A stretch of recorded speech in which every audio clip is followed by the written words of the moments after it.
नमस्कार, वंदे मातरम। दोस्तों, स्वागत है आप सबका सैनिक पाठशाला में। होशियार रहिएगा दोस्तों। आज मैं खुद ही साइबर ठगी का शिकार होते होते बच गया। जी हां, आगे पूरा वाकया बताऊंगा, पूरा मामला बताऊंगा और साथ ही साथ अभी फिलहाल में ट्रेंडिंग 3 तरीके के साइबर ठगी के बारे में भी आपको जानकारी दूंगा, क्योंकि आपको जानकार रहना और होशियार रहना बेहद जरूरी है दोस्तों।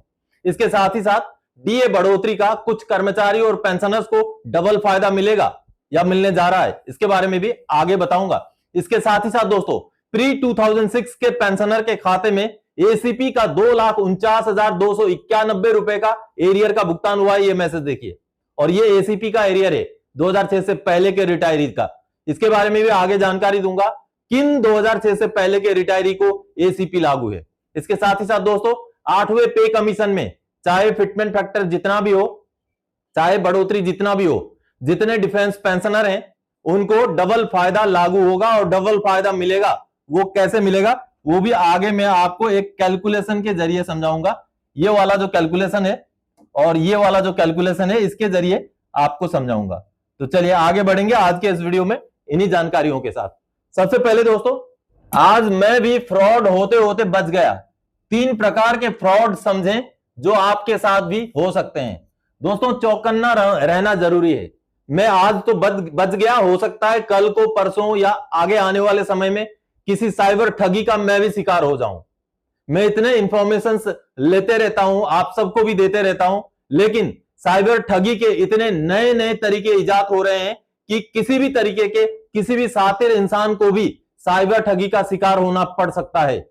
ऐसा ही मेरा खुद का एक एग्जाम्पल आज देता हूं आपको मैं ये दिखा रहा हूं। ये व्हाट्सएप का जो मैसेज है, ये देखिए, ये मैसेज मुझे आया और ये मेरे लिए अननोन नंबर है। मेरे पास बहुत अननोन नंबर से मैसेज आते हैं, क्योंकि पेंशनर्स मेरे साथ जुड़े हुए हैं, वो अपनी समस्याएं मेरे साथ साझा करते हैं। लेकिन जैसे इस नंबर से मुझे ये मैसेज आया, देखिए, और मैसेज में भेजा क्या गया है, आरटीओ चालान, ऊपर एक 18 छोटा अक्षरों में 18.apk। दोस्तों, बार बार मैं भी जानकारी दे रहा हूं, और साइबर ठगी एपीके फाइल के जरिए होता है। तो आपको अगर अननोन नंबर से या नोन नंबर से भी अगर एपीके फाइल आता है, तो आपने उसको गलती से भी नहीं खोलना है। अगर मैं जल्दबाजी के चक्कर में अच्छी तरीके से देखे बगैर इस एपीके फाइल को अगर डाउनलोड कर देता, खोल देता, तो पूरे के पूरे चांसेस थे कि मेरे साथ साइबर ठगी हो जाता। जी हां दोस्तों, फिर इस नंबर में मैंने कॉल करने की कोशिश की। जब मैंने कॉल करने की कोशिश की तो रिंग तो गया, लेकिन कॉल पिकअप नहीं हुआ। उसके बाद मैंने 1930 को कॉल किया, जो कि नेशनल साइबर ठगी को लेकर जो हम रिपोर्टिंग करते हैं, उसमें जब कॉल किया, उनसे मैंने बातचीत की, तो उन्होंने बताया कि जी हां, आपने बहुत अच्छा किया कि ये जो अननोन नंबर से आपको एपीके फाइल आया था, इसको आपने बिल्कुल भी डाउनलोड नहीं करना था, टच नहीं करना था उस फाइल को, और आपने नहीं किया, अच्छा किया। और साथ ही साथ उन्होंने मुझे और एक एडिशनल जानकारी दी कि हो सकता है यही वाला एपीके फाइल आपको आपके दोस्त के नंबर से भी मिल जाए, क्योंकि साइबर ठग क्या करते हैं कि आपके दोस्त के व्हाट्सएप को हैक कर लेते हैं और उसी नंबर से, आपके दोस्त के ही नंबर से आपको हो सकता है एपीके फाइल भेज दें। आपको हो सकता है ऐसा कोई लिंक भेज दें जो आप सोचेंगे कि आपके दोस्त ने भेजा है, और आपको उसको खोल लेंगे, डाउनलोड कर लेंगे, तो आपके साथ वही साइबर ठगी हो जाएगा। ये एडिशनल इंफॉर्मेशन उन्होंने दिया। तो कभी भी आपको अगर आपके दोस्त के नंबर से भी इस तरीके का एपीके फाइल वगैरह आता है, तो आपने चौकन्ना रहना है। .apk वाले फाइल या अननोन तरीके का कोई भी एप्लीकेशन आए तो उसको खोलना नहीं है। नए नए तरीके इजाद हो रहे हैं। इसके साथ ये तो था एक तरीका जो मेरे साथ आज हुआ, जो आपको मैंने साझा किया। अब दूसरा तरीका बताता हूं। दूसरा तरीका यही है कि आपके नोन नंबर से, आपका जानकार कोई होगा, आपके भाई के नंबर से, आपके रिश्तेदार के नंबर से, हो सकता है आपको क्यूआर कोड भेज दिया जाए कि मैं फलाने जगह पर हूं, दिक्कत में हूं, अभी मेरा जो है यूपीआई चल नहीं रहा, तो आप मेरा ये पेमेंट कर दें, करके क्यूआर भेज दिया जाएगा। आप सोचेंगे हाँ, व्हाट्सएप में आया है, मेरे रिश्तेदार का या मेरे दोस्त का या मेरे भाई का ही तो ये व्हाट्सएप है, तो आप उसको पेमेंट कर देंगे। हो सकता है आपका भाई का या रिश्तेदार का व्हाट्सएप को हैक करके आपको वो भेजा गया क्यूआर हो। इसलिए सावधान रहना है। पेमेंट करते टाइम पहले कंफर्मेशन करें, फोन करके अपने भाई को या जिनसे भी आपको क्यूआर कोड मिला है उनसे कंफर्मेशन करें, तभी भुगतान करें। यह था दूसरा तरीका। अब तीसरा तरीका, कोई भी अनजान इंसान अगर आपको बोलता है कि मेरे मोबाइल में खराबी आ गई है, आप इसको ठीक कर दीजिए, या कोई दिक्कत हुआ है आप थोड़ा देख लीजिए। तो हो सकता है कि कोई ऑनलाइन एप्लीकेशन चल रहा हो जो आपका फेस रीड करे, आपका जो भी बायोमेट्रिक डिटेल्स है वो वहां पर रिकॉर्ड कर ले, आपका फिंगरप्रिंट वगैरह रिकॉर्ड कर ले। इसलिए कोई भी अननोन इंसान अगर आपको अपना मोबाइल पकड़ाता है तो उसको पकड़ना नहीं है, लेना नहीं है, क्योंकि इस तरीके के भी ठगियों का जो है इंफॉर्मेशन सोशल मीडिया के जरिए या जो भी रिलायबल सोर्सेस के जरिए भी मिल रहा है। तो ये भी और एक तरीका है, इससे भी आपको बच के रहना है दोस्तों। तो साइबर ठगी से बच के रहना बहुत मुश्किल काम है, लेकिन इम्पॉसिबल भी नहीं है। हमें थोड़ा चौकन्ना रहना है, आंख कान नाक खोल के रखना है। चलिए अब अगली जानकारी दोस्तों, कुछ कर्मचारी और पेंशनर्स को डीए बढ़ोतरी का मिला डबल फायदा, एक बार और बढ़ गया डीएडीआर। जी हां दोस्तों आपको पता है कि केंद्र सरकार का जैसे ही डीएडीआर का ऐलान होता है, कुछ राज्य भी केंद्र के साथ साथ डीएडीआर की बढ़ोतरी कर देते हैं। इसी तरीके से अब उत्तर प्रदेश सरकार ने भी अपने कर्मचारी और पेंशनर्स के लिए 2% डीएडीआर की बढ़ोतरी घोषणा कर दी है। तो जितने भी पूर्व सैनिक हैं, खास करके जो सैनिक जीवन से रिटायरमेंट होने के बाद री एम्प्लॉयड सरकारी जॉब में यूपी में हुए हैं, तो उनका भी डीए 2% बढ़ चुका है। और कोई अगर पेंशनर है जो डबल पेंशन लेते हैं, यूपी गवर्नमेंट का पेंशन लेते हैं, तो उन पेंशनर का भी अब 2% डीए बढ़ चुका है। इसी तरीके से और भी राज्यों में जहां पर केंद्र के तर्ज पर ही साथ साथ ही डीए की बढ़ोतरी की जाती है, उन राज्यों में जितने पूर्व सैनिक री एम्प्लॉयड है उनको दोबारा से और 2% डीए का बढ़ोतरी का फायदा मिल जाएगा, बहुत जल्दी मिल जाएगा दोस्तों। तो ये एक अच्छी खबर है उनके लिए जो केंद्र से यानी कि फौज से रिटायर होने के बाद राज्यों में कर्मचारी के तौर पे लगे हैं या पेंशनर के तौर पे पेंशन ले रहे हैं। चलिए अब अगली जानकारी दोस्तों, खुशखबरी, प्री 2006 के पेंशनर को मिला एसीपी का एरियर 2,49,291 रुपए, मिला न्याय, आप भी कार्रवाई करें। जी हां दोस्तों, यह मैसेज देखिए, 2,49,291 रुपए का भुगतान हो गया अभी मई के महीने में पेंशनर के खाते में, और यह भुगतान हुआ है एसीपी का एरियर। जी हां दोस्तों, एसीपी किनको लागू है? एसीपी 2006 से पहले के रिटायरीज को लागू है। किनको लागू है, कौन से ब्रैकेट के रिटायरीज को लागू है वो भी आगे बताऊंगा। लेकिन इन पेंशनर के साथ क्या हुआ था, कुछ महीनों पहले ही एसीपी लागू करके पीपीओ निकाल दिया था, लेकिन एसीपी में इनको फायदा केवल जुलाई 2024 से दिया था, यानी कि ओआरओपी 3 के डेट से दिया था, उससे पहले का एरियर दिया ही नहीं था। तो सैनिक पाठशाला के साथ जुड़े हुए थे, इनको गाइड किया गया, गाइडेंस के हिसाब से ये आगे बढ़ते रहे, और इनका अभी मई के महीने में पीपीओ नया जारी हुआ और 2,49,291 रुपए का भुगतान भी हो गया। चलिए पीपीओ देखते हैं दोस्तों। ये सामने जो आप पीपीओ देख पा रहे हैं, स्पर्श द्वारा निकाला गया एक कोरिजेंडम पीपीओ है, जो कि 31 अक्टूबर 2005 के रिटायरी का पीपीओ है। ये सिपाही रैंक से रिटायर हुए थे और इनका लेंथ ऑफ सर्विस 20 साल 19 दिन था। ये बीईजी के रिटायरी थे, बीईजी के कर्मचारी थे, जिस वजह से इनका सिपाही रैंक में भी 20 साल सर्विस हो गया था। इनको 20 साल सर्विस होने की वजह से और अक्टूबर 2005 के रिटायरी होने की वजह से एसीपी हवलदार का फायदा लागू था। जी हां, और सैनिक पाठशाला के साथ जुड़े हुए पेंशनर थे, इनको एसीपी हवलदार का फायदा मिल गया। और ये पीपीओ अभी अभी जारी हुआ है मई के महीने में। लेकिन ये देखिए, पे लेवल 05 उनका हो गया, लेकिन पे लेवल 05 होने के बाद इनको जो फायदा दिया गया, उनको दिया गया जुलाई 2024 से, क्योंकि इनका एसीपी लागू करके कुछ महीनों पहले ही इनका पीपीओ निकल चुका था और जुलाई 2024 से उनको एसीपी हवलदार का फायदा दे दिया गया था। लेकिन इनको फायदा मिलना था इनका रिटायरमेंट के डेट से। तो सैनिक पाठशाला के साथ जुड़े हुए पेंशनर थे, एक जागरूक पेंशनर थे, तो इन्होंने अपना केस प्रोसेस किया, सही गाइडलाइन के हिसाब से आगे बढ़ते गए और अब ये पीपीओ मई के महीने में जारी हुआ है। आप देखिए, अब इस पीपीओ में पूरा रिवीजन कर दिया गया। इनका रिवीजन जनवरी 2006 से कर दिया गया, जनवरी 2006 से जून 2009 तक, फिर आगे जुलाई 2009 से 23 सितंबर 2012 तक, फिर 24 सितंबर 2012 से 30 जून 2014 तक, और 1 जुलाई 2014 से 31 दिसंबर 2015 तक, 1 जनवरी 2016 से 30 जून 2019 तक, और 1 जुलाई 2019 से 30 जून 2024 तक। यानी कि पूरा का पूरा रिवीजन अब इनका बचता है तो केवल उनका रिटायरमेंट के डेट से कुछ दिनों पहले का जो है 2 महीने पहले का एरियर बचता है, क्योंकि ये अक्टूबर 2005 के रिटायरी थे, तो नवंबर और दिसंबर महीने का 2005 का इनको फायदा देना बचा हुआ है, जो इस पीपीओ में नहीं इंक्लूड किया गया है। साथ ही इनका ग्रेचुइटी और कम्यूटेशन का फायदा भी इनको अलग से मिलना बचा हुआ है। चलिए, अब इस पीपीओ को जारी किया गया पूरा डिटेल्स डाल करके, पूरा फायदा उनका पूरा रिवीजन इंक्लूड करके। ये देखिए, ये 4 मई 2026 को निकाला हुआ पीपीओ है और अलग अलग डेट में जो इनका पेंशन का डिफरेंस है वो डिफरेंस भी यहां दिखाया गया है, ये देखिए। तो इस पीपीओ के जारी होने के बाद अब पेंशनर के खाते में 2,49,251 रुपए का भुगतान भी हो चुका है। तो कहीं ना कहीं 2006 से पहले के भी रिटायरी जो कि 7 अगस्त 2003 से अगर 31 दिसंबर 2005 के बीच के हों तो उनको भी एसीपी लागू है, और इस तरीके से जो जागरूक पेंशनर हैं वो अपना हक, अपना फायदा ले रहे हैं। दोस्तों, इन पेंशनर का नया पीपीओ निकालना पड़ा और दोबारा से पेंशनर को एरियर का भुगतान करना पड़ा। अब इसमें और भी चीजें इनकी छूटी हुई हैं। इनका छूटा हुआ है इनका एसीपी लागू होने से लेकर के रिटायरमेंट के बीच का जो सर्विस के दौरान का एरियर है ये भी इनको लागू है, और साथ ही साथ 2006 से पहले का जो 2 महीने का एरियर है उसके साथ ही साथ ग्रेच्युइटी कम्यूटेशन का भी एरियर इनको लागू है।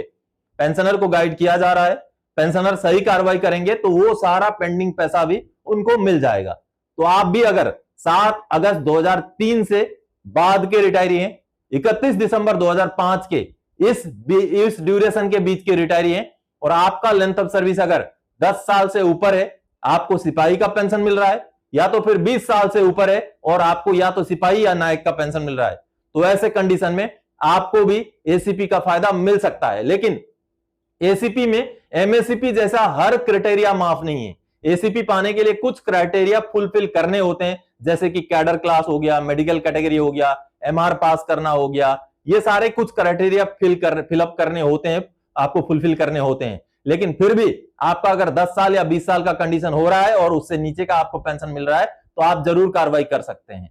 आप अगर अपना ये केस मेरे साथ साझा करना चाहें तो आप मेरा जो YouTube चैनल है उसको ज्वाइन कर लीजिए। ज्वाइन करने के बाद जो मेंबर्स ओनली वाले वीडियोस में आपको मेरा व्हाट्सएप नंबर मिलेगा, फिर आप व्हाट्सएप के जरिए मुझे अपना सवाल पूछ सकते हैं। मैं आपको अगर एलिजिबिलिटी आपका बनता है तो आगे किस तरीके से क्या कार्रवाई करना है वो पूरा गाइड करूंगा।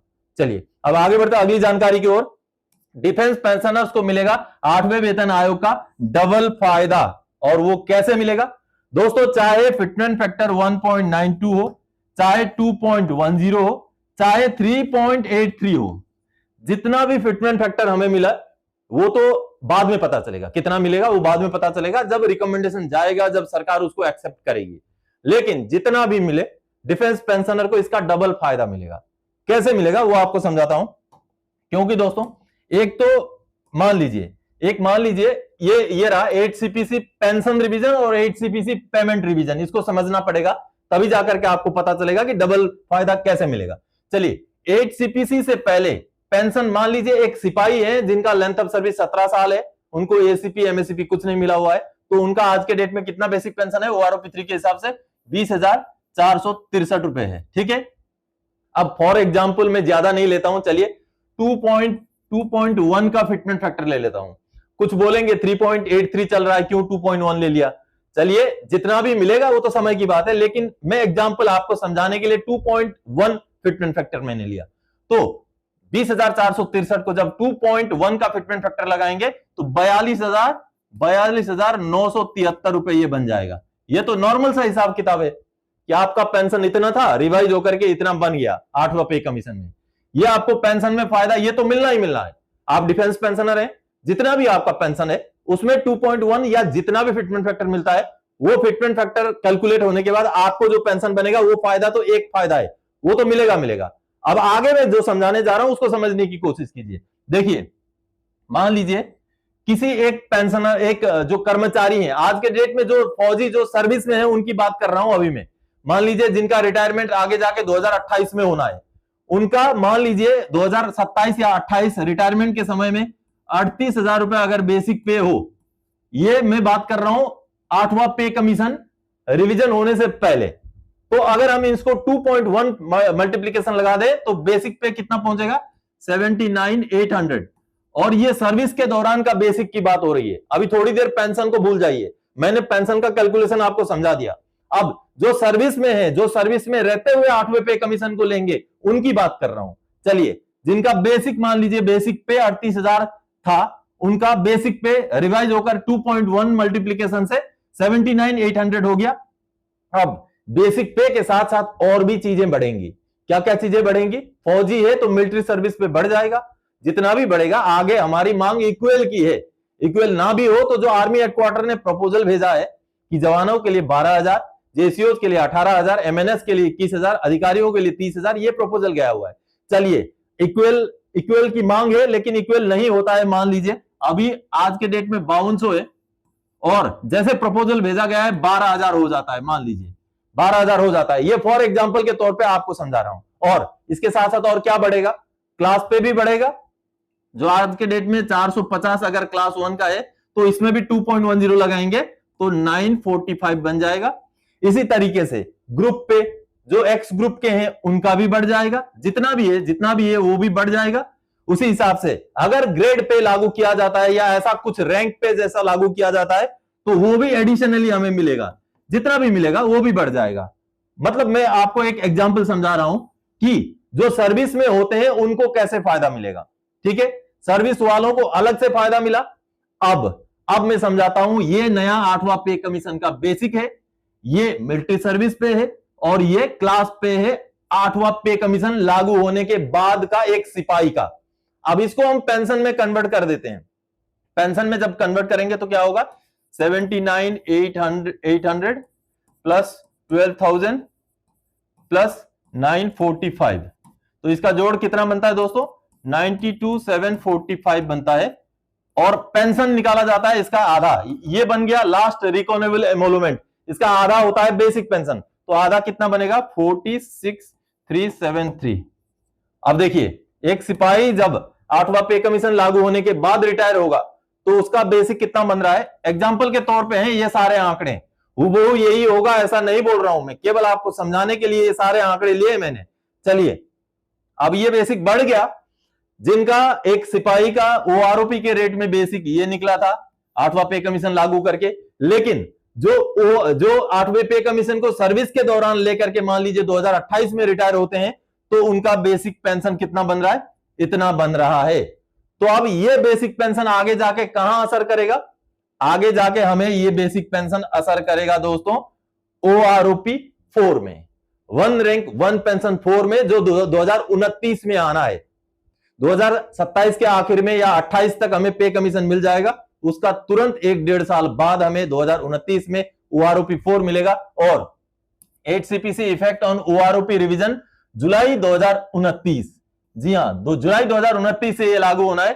Basic pension of pre 8 CPC pensioner और basic pension of post 8 CPC pensioner को आपने समझ लिया कि कैसे पेंशन में कैलकुलेशन करने से अच्छा पेमेंट में अगर कैलकुलेट हो जाए तो कैसे फायदा मिलेगा। और ये डिफरेंस क्या बनाएगा, बेसिक पे और बेसिक पेंशन में डिफरेंस बनाएगा।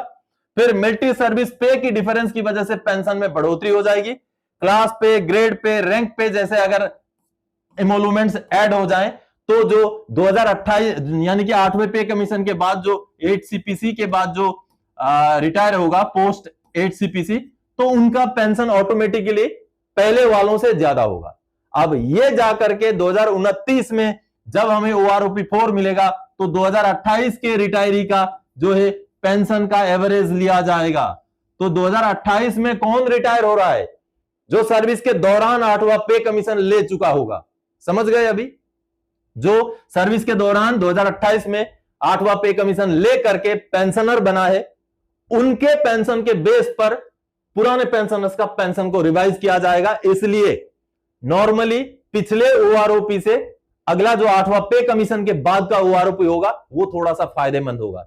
लेकिन यहां विडंबना यह रहेगी कि जिनको ओआरओपी लागू नहीं है, जैसे प्रीमेच्योर रिटायरी, रिजर्विस्ट पेंशनर, या तो फिर जो ओआरओपी के दायरे से पेंशन प्रोटेक्टेड कैटेगरी में रह जाएंगे, उनको यह फायदा नहीं मिल पाएगा। लेकिन जिनको भी ओआरओपी में फायदा होगा उनको 8वें पे कमीशन की वजह से भी अच्छा ओआरओपी मिलने के चांसेस आगे पूरे के पूरे हैं। तो इस लिहाज से डिफेंस पेंशनर को आने वाले समय में 8वें पे कमीशन में डबल फायदा होने की चांसेस है दोस्तों। तो दोस्तों, आज के इस वीडियो में इन्हीं जानकारियों के साथ आया था। आने वाले समय में और कोई जानकारीदायक आपसे सरोकार रखने वाला विषय लेके मैं फिर से हाजिर हो जाऊंगा। तब तक के लिए जय हिंद दोस्तों।